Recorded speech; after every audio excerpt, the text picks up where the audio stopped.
Tonight's story begins in a quiet library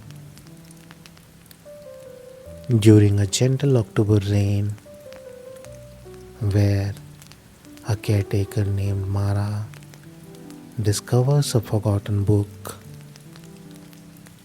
that may know more about her than she knows about herself. She was the kind of person who noticed things other people walked past, the way rain smelled different on old stone, on warm pavement, the particular sound a kettle made in the last few seconds before it boiled, the feeling of a book spine under her thumb, the way each one had its own quiet personality. She was not loud. At parties, she gravitated towards bookshelves and cats. She chose her words the way she chose her tea, carefully and with full attention. She lived alone, which suited her perfectly. A small flat above a cobbler's shop, 3 plants she talked to sometimes, more books than furniture. On weeknights, she made herself chamomile, wrapped herself in blanket that had long since lost its shape, and read until the words blurred pleasantly at the edges. Most people found her a little hard to reach.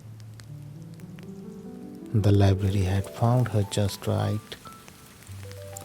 She had been appointed caretaker of the library on a great Tuesday in October, and she had accepted without hesitation.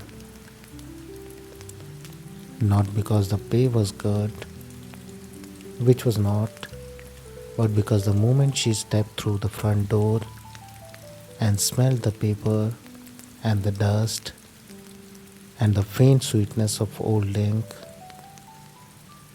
something in her chest had settled quietly into place, like a book sliding onto the right shelf. 6 weeks later, she knew the building by feel, by sound, by the particular quality of silence in each room. She liked it best at 3 in the morning. And tonight, though she was not sleeping, on her desk, a white oak thing covered in notes and bookmarks, and 2 mugs, one with tea, one with a pen. She kept forgetting wasn't a mug, was a letter. One volume is missing from the Lower East. It has always been missing. Find it before the solstice, and the library will tell you everything. She turned it over, blank. The wax seal showed a small open book, pressed cleanly as if someone had taken their time. She drank the last of her tea, lukewarm and slightly overstepped, exactly how she liked it, and picked up her lantern. Right then, she said quietly, to no one in particular, or perhaps to the library, which she had begun to suspect was listening. The lower east wing required 3 connecting corridors and a staircase that curved downward in a way that always made her feel slightly underwater. She passed through the first, lined with atlases and Spiceman catalogs, faded to soft orchards, then the second, narrower, ceiling dropping just enough to change the quality of the air. The third corridor curved slowly to the left, and the candles here burned perfectly still, sheltered from any draught. Her shadow moved strangely on the walls, then the stairs, stone, worn at their centers by generations of feet, curving down with patient insistence. She took them one at a time. The lower east wing smelled of old parchment and beeswax and something underneath both, something like the air just before rain when everything goes still and the light turns green gray. She moved shelf by shelf, lantern close, reading spines, rough leather, smooth linen, one spine inexplicably warm, as if someone had just been holding it. She paused at that one, then moved on. She was methodical when she had a task. It was one of the things about herself she liked without reservation. An hour passed, maybe more. She reached the furthest corner and sat down on the floor, not because she would found what she was looking for, but because her legs had made the decision without consulting her. She leaned against the shelves. The stone was worn smooth beneath her, softened by centuries into something almost comfortable. She pulled her cardigan tighter and closed her eyes for just a moment. That was when she felt it. Not saw, felt a faint change in the weight of the air to her left. She opened her eyes. On the floor, not 2 feet away, was a book. She was certain, absolutely certain, it had not been there when she sat down. She was observant. She would have noticed. When she looked at it for long before reaching for it, the lantern light moved across it slowly as she set it down and extended her hand. Small, the deep blue green of the sea, just before dark, worn at its corners to soft grey. A brass clasp shaped like an open eye. She picked it up and felt immediately what she would have suspected. The binding was damaged, not from neglect, but from great age. The spine had cracked along its length, the whole book flexing gently in her palms in a way that made her breath catch. Another reading, and it might come apart entirely. She did not open it. She stood and carried it carefully back to her desk. Her repair kit lived in the bottom right drawer, a small leather roll she would accumulated over years, piece by piece. She unrolled it by lantern light. Japanese tissue paper, thin as breath, wheat starch paste, a bone folder, her softed brush. She worked slowly, consolidating the cracked spine with small, careful strokes of paste, feeling the give of the old material. It were telling her something. She laid the tissue in a single smooth motion and pressed it with the bone folder until it disappeared. 2 layers, patient, unhurried. As she cleaned the boards, the blue green deepened, richer, more itself, and underneath, the grim she found faint, blind tool decoration. She had to bring the lantern close to read. Open eyes, tiny, repeated, all the way around the boards. She sat back, polished the brass clasp until it caught the light and held it. Then she waited for the repair to settle, hands in her lap, the book resting before her, more itself now than it had been an hour ago,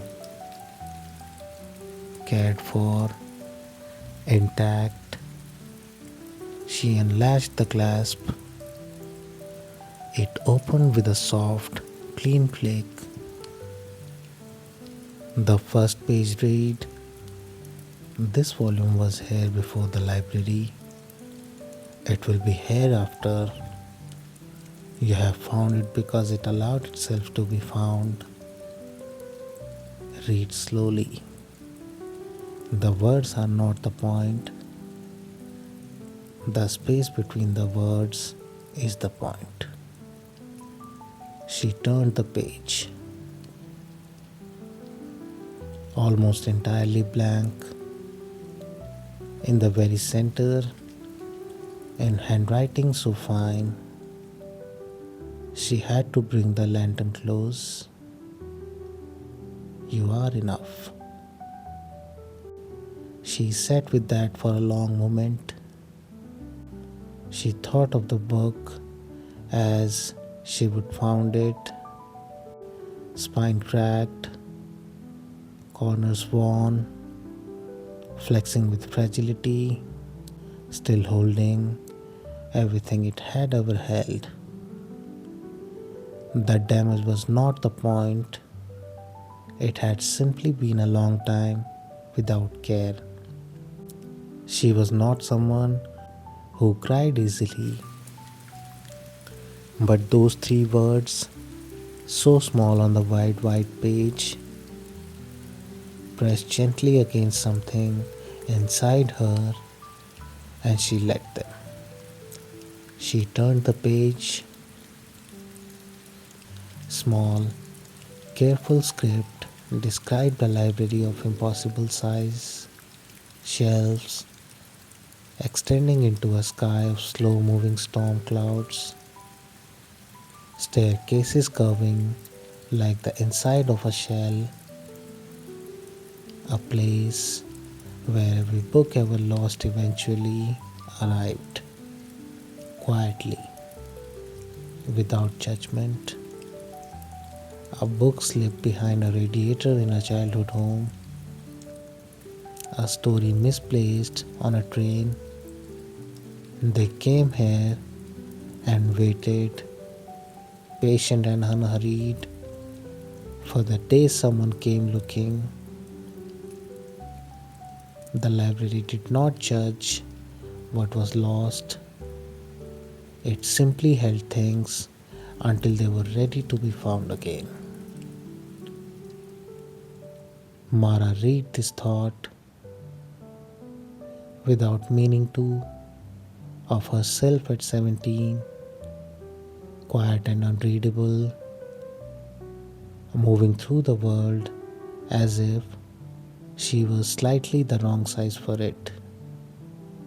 The years she would spend apologizing for needing solitude, for being, as someone had once unkindly put it, a lot of effort to know. The next section described the caretaker's role not as a job, as a calling. The caretaker of the library of lost books was always someone who understood what it meant to be mislaid, not broken, not wrong, simply placed for a time, somewhere not quite right, and waiting quietly for the moment of return. She read it twice. The candle burned lower. The rain had found a rhythm very close to breathing in and out and in, and the library had reached a quality of stillness that felt less like absence and more like presence. She turned pages without urgency.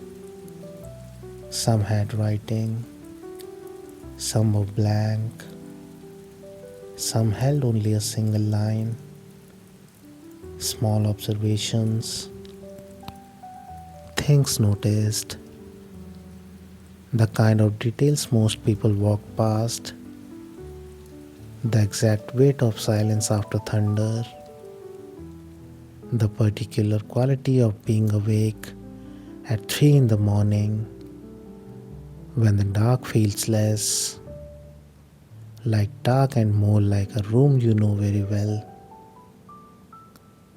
Mara felt herself slowing, not just her reading, her whole self, shoulders dropping, breath deepening, the lantern warmed her face, the shelves holding their patient weight, the words softening gently at the edges. She did not remember closing the book, but when she first paled suggestion of dawn read the high windows, it was closed in her lap, brass clasped shut, the small eye sealed, her lantern nearly gone, the candle beside her a shallow pool of wax around a steady, tiny flame. Mara was asleep, not her usual light, alert, half sleep, the kind where some part of her was always listening, always slightly ready. This was something older and deeper, the kind that comes when a place has decided, without your input, that you're safe. Her book was in her lap, her cardigan pulled close, and all around her, in the candlelight and the smell of parchment, and old oak and beeswax, the library of the lost books held her, The way it held everything it loved, quietly, completely, without the slightest intention of letting go.